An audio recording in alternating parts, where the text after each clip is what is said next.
So my name is Milda. I'm working at the National Palace of the Grand Dukes of Lithuania as a collection keeper.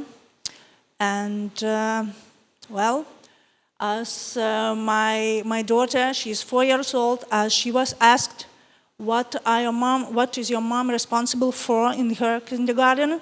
She said she's responsible for crowns and dinosaurs. So I don't know anything about dinosaurs. She loves her, but crowns, it's a part of true. So in my presentation, I will not talk about dinosaurs, but I will briefly present the history of the Palace of the Grand Dukes and the museum, the mission of institution, and I will also introduce the Department of the Collections, presenting the work with the archaeological collection in detail. By the way, the name of our museum, it's very long, so time to time I just use the name Palace, and that will be about the same.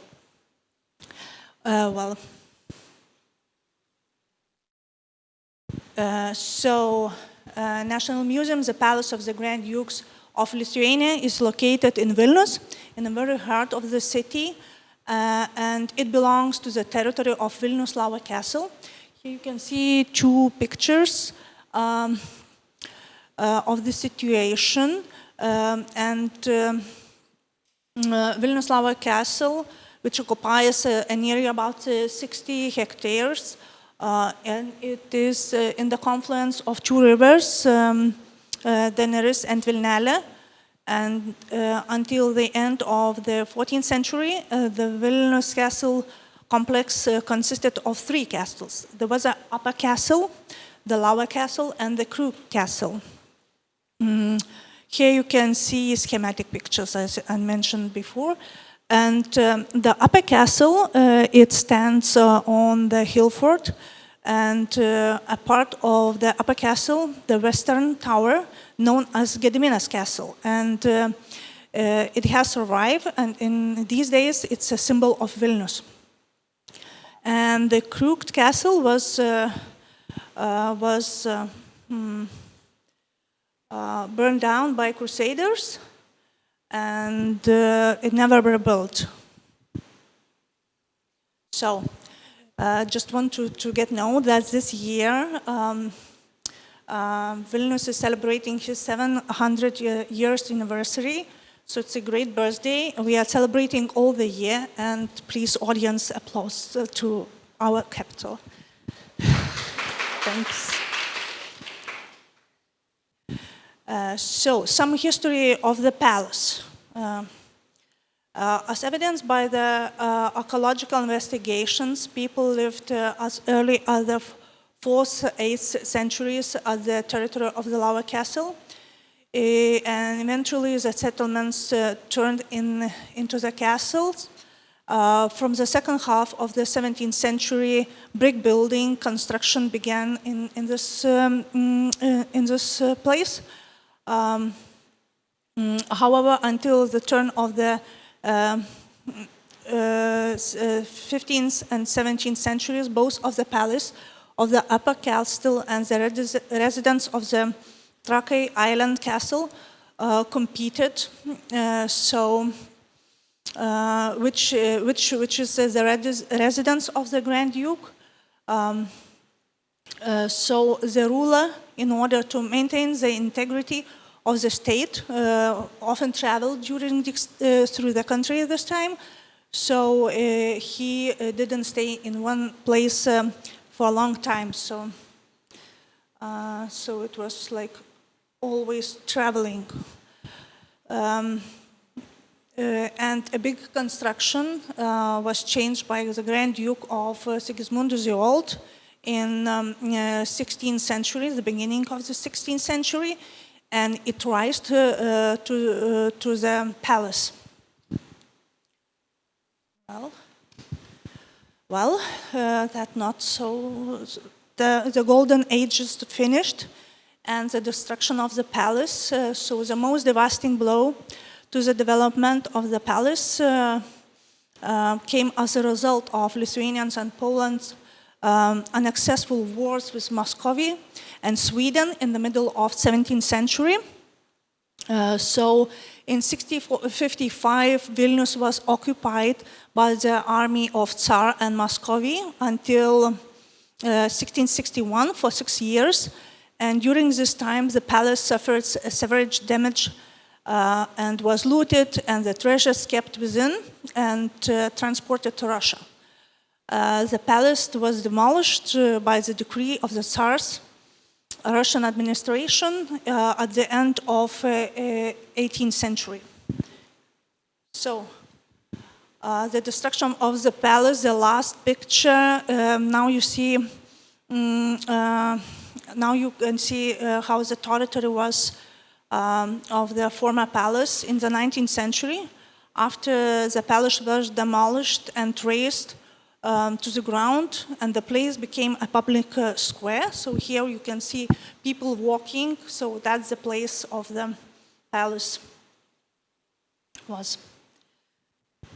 So archaeological investigations in the 1987-2010, the palace of the Vilnius castle was investigated for the first time by archaeologists in 1965, but in 1988, inspired by the national Reformation movement Sąjūdis, for Latvians and Estonians, much better known as National Front, the palace territory has been investigated among every year until 2017.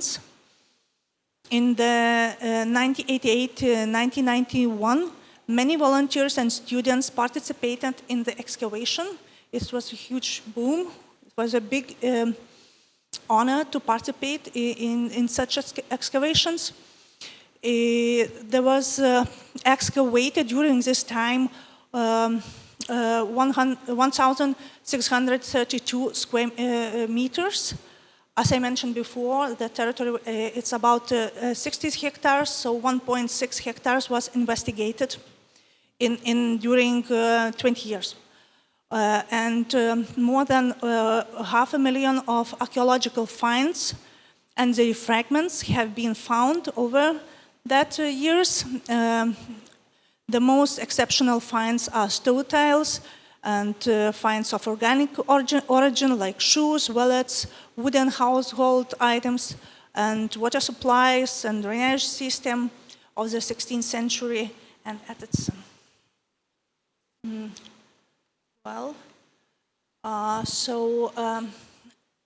I just want to say that this is undoubtedly the richest and the most accurately researched archaeological site in Lithuania, dating to the late Middle Ages and early modern period that comprehensively reflects the everyday life.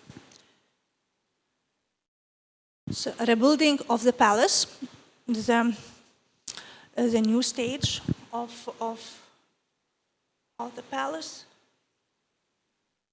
In 2000 years, the Parliament of the Republic of Lithuania made a political decision to reconstruct the residence of the Grand Dukes of Lithuania, preserving the authentic foundations of the palace and making their expositions possible. A group of historians, architects, art historians, heritage professionals, museum specialists participated in the preparatory work for the reconstruction. Construction work started in 2002. The construction of the palace was one of the most important projects in the Millennium Program, as well as in 2009, Lithuania celebrated its Millennium Anniversary.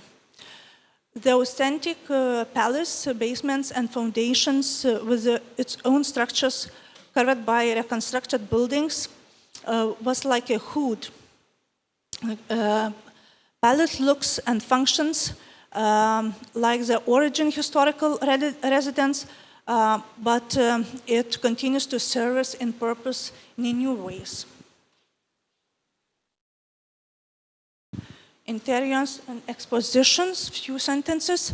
Interiors are reconstructed based on archaeological material an example of finds, stylistic of the residents of the 16th, 17th century in Europe. Palace of the Grand Dukes of Lithuania displays furniture, tapestries, paintings, maps, and other valuable items that were commonly found in Europe palaces.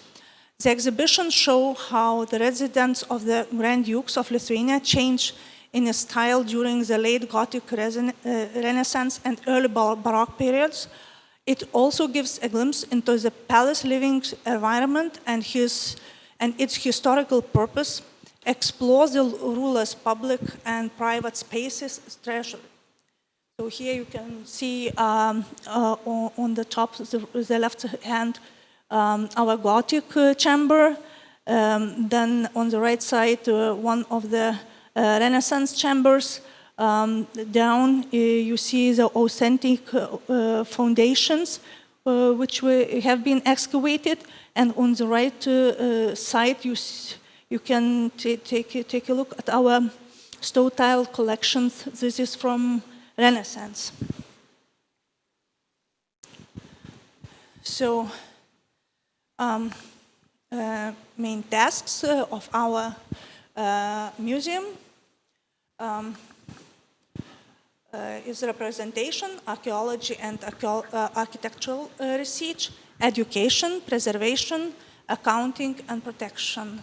So just a little, at the end of the construction was delayed due to a lack of funding, so the palace building was partly finished and museum established in 2009.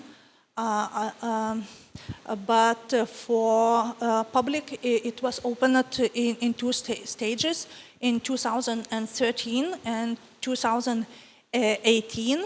In 2013 was Lithuanian presidency of the Council of the European Union, and 2018 it was restored state of Lithuania 100 years anniversary. So many official meetings and conferences were held in the palace. So it started to work very hard from the very beginning when it was opened. And as well, and permanent exhibition were opened to the public. Rebuilt palace structure, reconstructed historic interiors, and permanent exhibitions are becoming a symbol of Lithuania. Long-lived statehood, sovereign life, national pride and culture, artistic achievement as important center for fostering civil society and historical memory through the presentation of our culture. That's a little bit propaganda, but our museum sometimes likes such kind of sentences.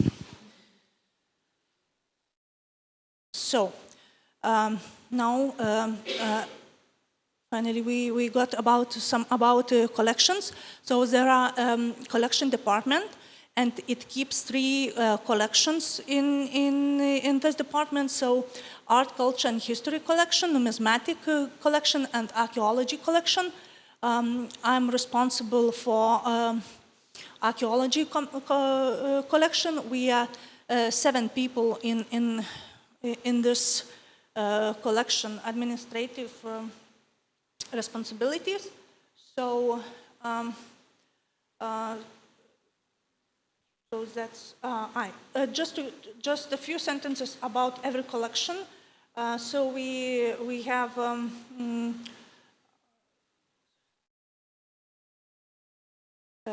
that the collection of numismatic. So it is the youngest collection, because it began to be collected only in 2017. The collection of culture, art, and history consists of more than 1,200 works of fine and applied art, maps, old prints, historical weapons, and other valuables. So,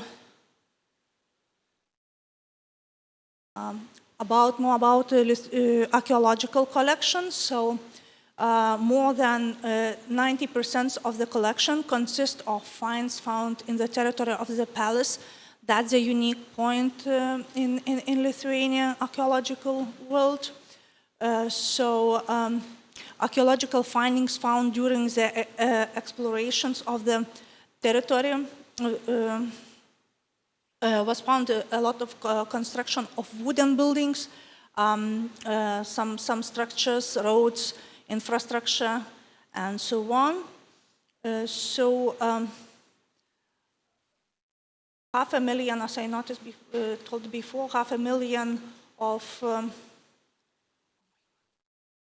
500,000 of artifacts were found.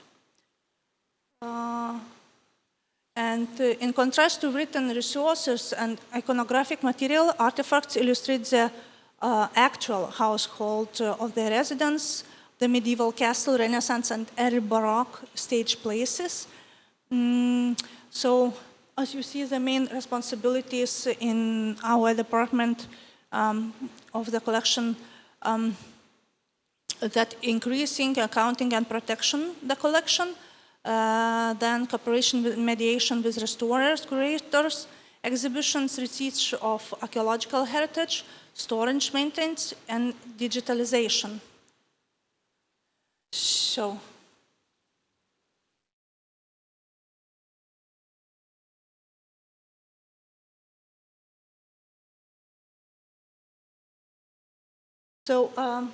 just a few words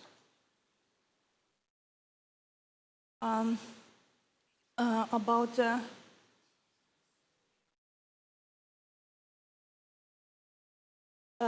supplying. The faster supplying of the collection is disturbed by mass, diverse selection, and structuring. Deciding what is important and to include the collection, what becomes a part of the collection of subsidiary. 5 minutes, okay, very nice.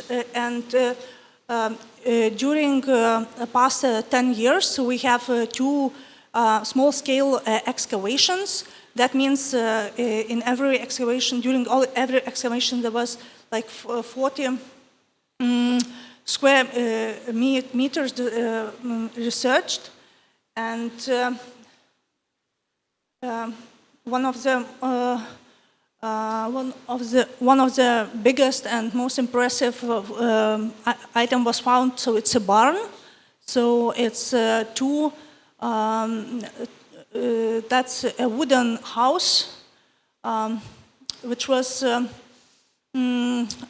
used as a barn, and there was an exposition to this barn, but afterwards we put the barn to the authentic ruins place, because we have some challenges where to keep big, fragile archaeological stuff, especially wooden.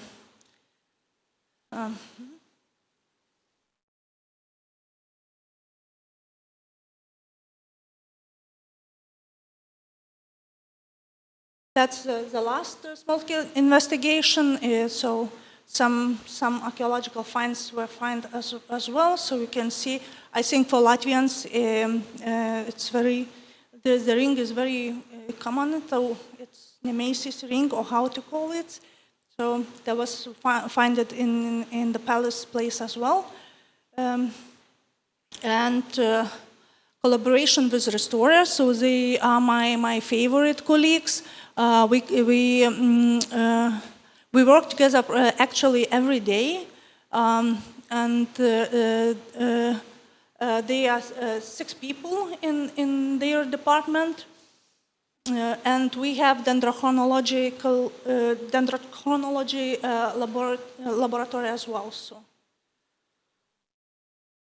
So I told before the storage maintenance. So a huge, fragile artifacts we just expose in our permanent exhibition place, as well as we expose a huge variety of medieval and Renaissance shoes in our exposition, because the last one, digitalization, databases. So we have our local databases that the name Valdovas. So it's really very useful because we can use, we use not only we, but all the museum workers. So we can track how our items is. 1 minute, okay. Limis everybody knows in Lithuania. And the last is the digitalization programs according to the COVID, and was decided to make some project. One of the project is Lobynas, and the second Bioramos. It's like more like open database for users, for people who are interested in the palace archaeological artifacts and investigations. Thank you.